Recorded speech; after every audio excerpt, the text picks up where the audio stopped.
Welcome to my third and final vlog on the coaching process.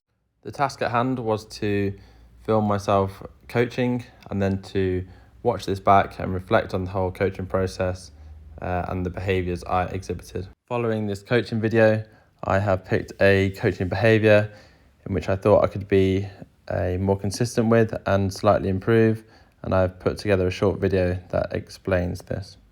So the vlog aims to show a 10-minute speed prep warm-up I was completing with a professional first team in football, and then to look at a model of plan, complete and review session, and then identify coaching behaviour from this I would like to improve. Before completing the session, I tried to reflect on the plan, do, review, which is taken from the UKCC coaching model. And this is basically planning my session, so who will I be coaching, understanding the demands of the session in terms of what the manager wants, and where this session lies within a week compared to or in relation to a game.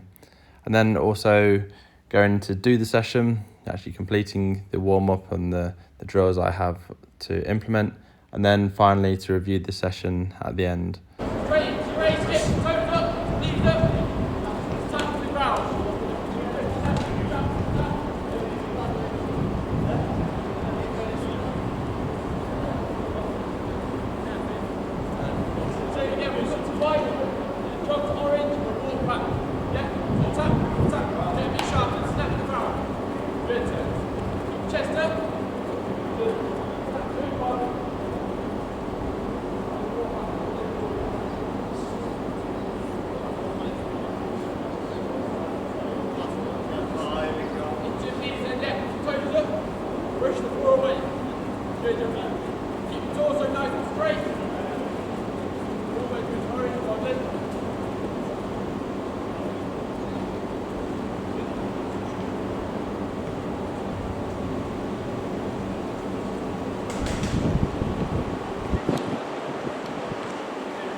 Given the importance of the warm-up as the lads were going into max speed efforts, my coaching style was very command-based, ensuring that the lads were doing the movements effectively and efficiently and how I wanted them to, and I was making sure I was demonstrating with simple, loud cues.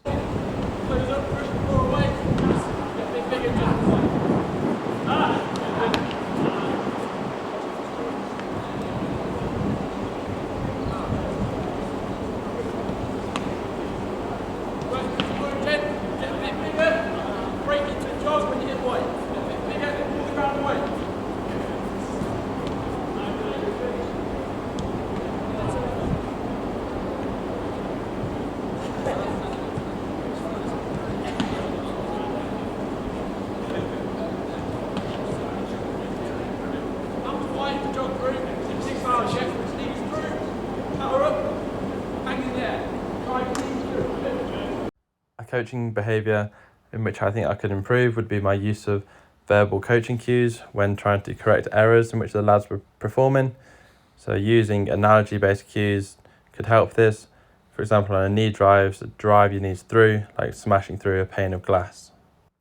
So the research suggests that strength conditioning as a profession depends heavily on communication between athlete and coach in terms of getting key points across. Research shows from Benz et al.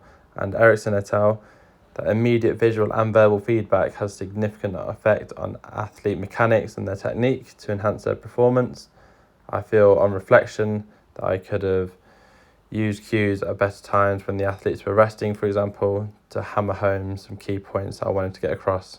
Because I like to face the athletes when I demonstrate and show them the movement I wish them to do, I believe when they're recovering on the way back, my positioning, as I've shown here, could be better, and I could face them and tell them information and cues I want them to work on as they approach back to the start of the line.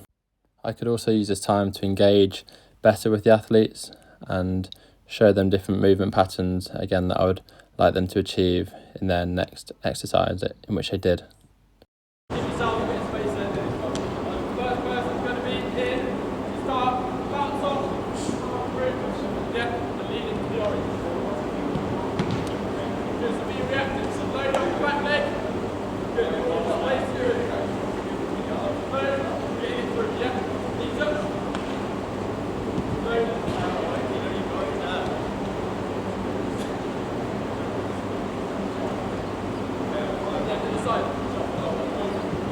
In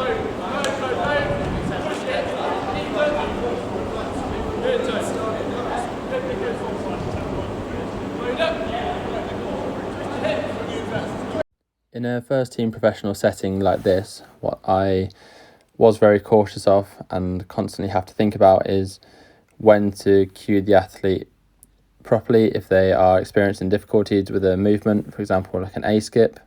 I don't want to single them out in front of the group and then start to create a bit of friction between myself and the athlete.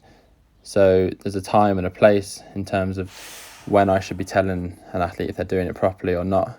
A coaching method that I use for this is to grab the athlete after the warm-up individually and tell them that there's a bit of area of room for improvement and that I would like to help them develop, and this I found to be quite successful. You can see here that after the speed mechanics warm-up, when everyone's going into their speed exposure, I pull an athlete behind and just quickly speak to him about some things and elements we can work on, which he's happy to do at the end of the session, which worked very well.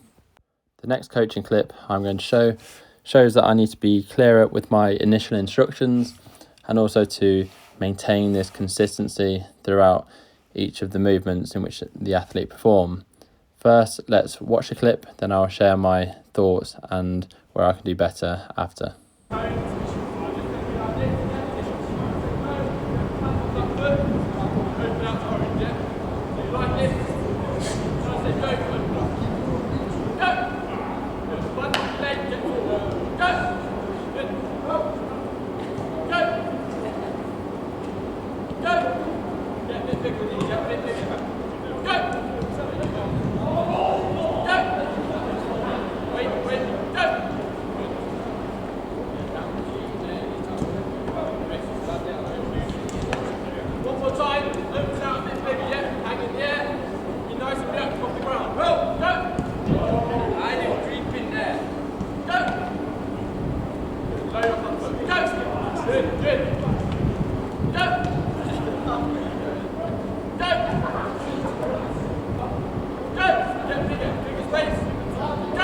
So firstly, as it's a competitive nature within the first team environment I'm working in with the players, naturally they want to skip the start and gain every advantage they could. So I feel I need to be firmer with when they start and reiterate to go on the shout and the command of go.